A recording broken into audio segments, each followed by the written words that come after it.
Hi friends, நான் உங்கள் சபரி வாசன். நம்ம இன்றைக்கி கோபி மஞ்சூரியன் பண்ண போகிறோம்.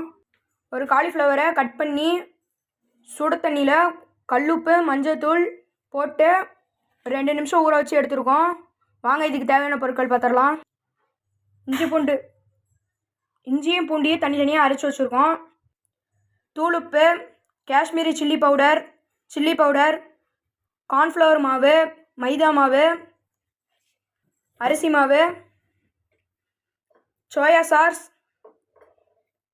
சில்லி சாஸ், கொத்தமல்லி தூள், ஒரு கேப்சிகம், 10 பல்லு பூண்டு, 2 பெரிய வெங்காயம் எல்லாம் போட்டு நம்ம மிக்ஸ் பண்ணிக்கலாம்.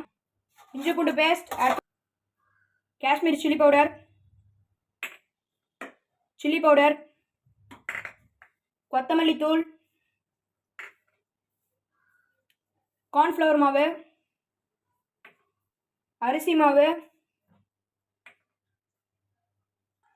மைதா மாவு, தேவையான அளவுக்கு தூளுப்பு.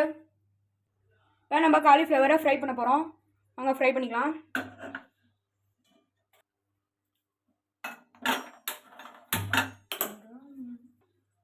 எண்ணெய் காஞ்சிச்சு, இப்போ நம்ம ஃப்ரை பண்ணி எடுத்துக்கலாம்.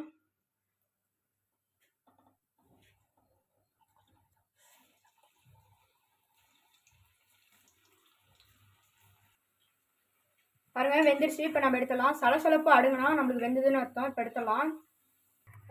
இன்னொரு சட்டி வச்சு எண்ணெயை ஊற்றிருக்கோம். எண்ணெய் காஞ்சிருச்சு. இப்போ பொடியாக கட் பண்ண பூண்டு ஆட் பண்ணிக்கலாம். பூண்டு வணங்கிருச்சு. இப்போ வெங்காயத்தை ஆட் பண்ணிக்கலாம். நம்ம பொரிச்ச எண்ணெயை தான் யூஸ் பண்ணியிருக்கோம். இதுக்கு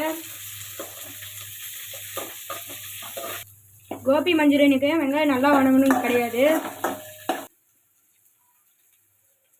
சோயா சாஸ் ஆட் பண்ணிக்கலாம். சில்லி சாஸ் ஆட் பண்ணிக்கலாம். சுகர் 1 ஸ்பூன் ஆட் பண்ணிக்கலாம். கேப்சிகம் ஆட் பண்ணிக்கலாம். கொஞ்சமாக தண்ணி ஆட் பண்ணிக்கலாம். பொரிச்ச காலிஃப்ளவர் இப்போ ஆட் பண்ணிக்கலாம்.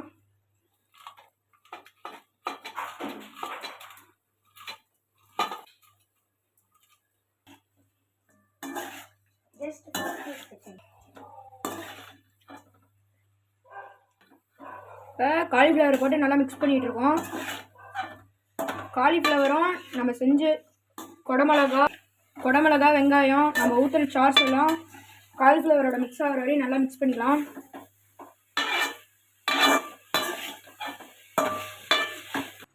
கோபி மஞ்சூரியன் ரெடி ஆயிடுச்சு நம்மளுக்கு. இப்போ வாங்க எப்படி இருக்குன்னு சாப்பிட்டு பார்த்தலாம்.